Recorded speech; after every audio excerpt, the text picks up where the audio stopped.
नमस्कार. आज आपण बनवणार आहोत अतिशय पौष्टिक आणि पचायला हलकी अशी गिलक्याची भाजी. पण आज आपण ही भाजी थोड्या वेगळ्या पद्धतीने म्हणजेच मुगाची डाळ घालून बनवणार आहोत.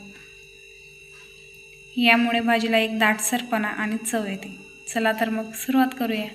त्यासाठी लागणारं साहित्य बघून घेऊयात. इथे मी गिलके घेतलेले आहेत 1/2 किलो. मुगाची डाळ भिजत घातलेली आहे 10 मिनिटांनी. तिखट, गरम मसाला, जिरा पावडर, एक टमाटा कापून घेतलेला आहे, अद्रक लसूण पेस्ट आणि बारीक चिरलेली कोथिंबीर. चला तर मग रेसिपीकडे वळूया. इथे मी कढई तापवायला ठेवून दिलेली, त्यात मी 1 चमचा तेल टाकते.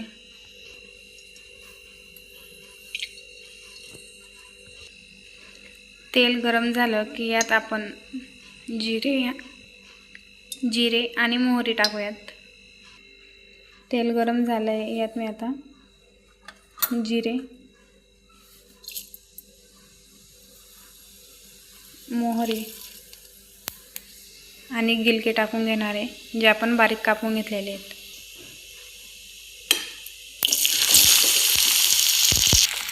आणि याला छान असं मिक्स करून घेऊया.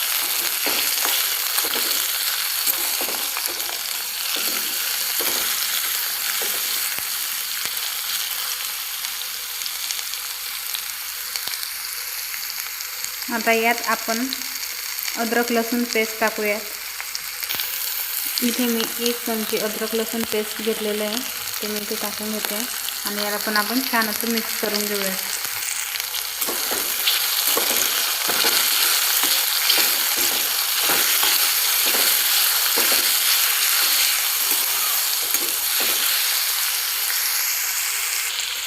यात आता आपण मूग डाळ टाकून घेणार आहोत. तिला मी छान अशी धुवून घेतलेली स्वच्छ, ती आपण आता यात टाकून घेऊया.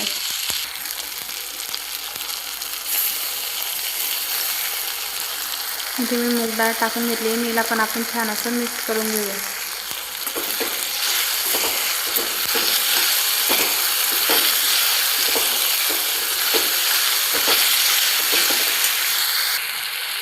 इथे मी आता 2 मिनिटासाठी झाकण ठेवून देते, जेणेकरून डाळ आणि गिलके शिजून जातील. त्याआधी आपण यात थोडंसं असं पाणी टाकून घेणार आहोत आणि याला आपण चांगलं मिक्स करून झाकून देऊयात 2 ते 3 मिनिटासाठी. आता आपण याला झाकण ठेवून देऊया. इथे आता 2 मिनिटं झालेले आहेत भाजीला झाकून. आता आपण झाकण काढून घेऊयात.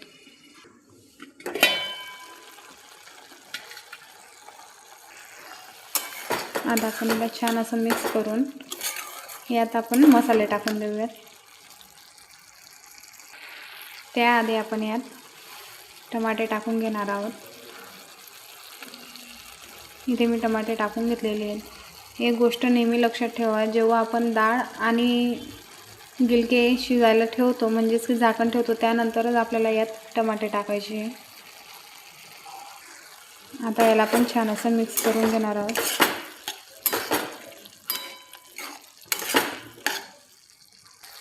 आता यात मी तिखट टाकून घेते, हळद, गरम मसाला, जिरा पावडर. याला आपण आता छान असं मिक्स करून घेऊयात.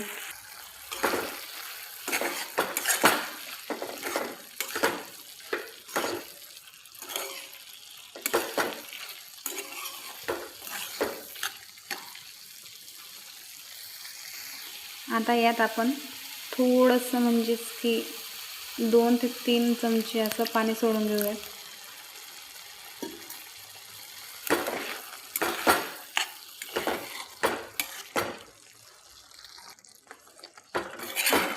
आता भाजीला छान असं तेल सुटलं की यात आपण बारीक चिरलेली कोथिंबीर आणि अर्धी वाटी पाणी टाकणार आहोत. आता याला आपण परत 2 मिनिटासाठी झाकण ठेवून देऊयात, जेणेकरून भाजीला छान तेल सुटेल. 2 मिनटं झालेली आहेत. आता आपण झाकण काढून घेणार आहोत. तुम्ही बघू शकता किती छान असं तेल सुटलेलं आहे. आता यात आपण कोथिंबीर टाकून घेणार आहोत.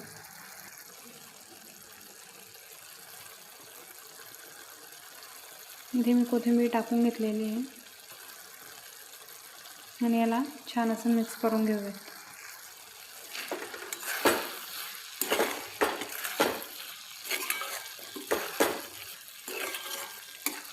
तुम्हाला हवी असल्यास तुम्ही कोरडी पण करू शकता. इथे मी थोडंसं पाणी टाकते.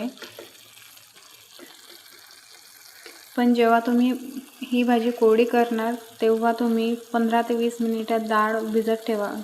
लवकर शिजायला कामात येते ती.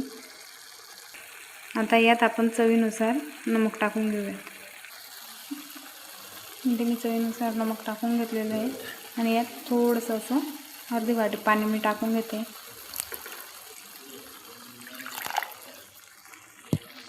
आणि याला छान असं आपण आता मिक्स करून घेतोय. तुम्ही बघू शकता. आता मी इथे 2 ते 3 मिनटं अजून शिजवून घेईन आणि गॅस बंद करून देईन, जेणेकरून आपली इथे डाळ पण शिजून जाईल. आता आपण याला झाकण ठेवून वाफ काढून घेऊया. याला आता आपण 3 मिनटं राहू देऊ आणि मग गॅस बंद करून देणार. इथे मी आता झाकण काढून घेते आणि तुम्ही बघू शकता की ती भाजी जी आहे ती रेडी आहे गिलक्याची. खूप छान अशी भाजी झालेली आहे. आता याला आपण एका भांड्यात काढून घेऊया.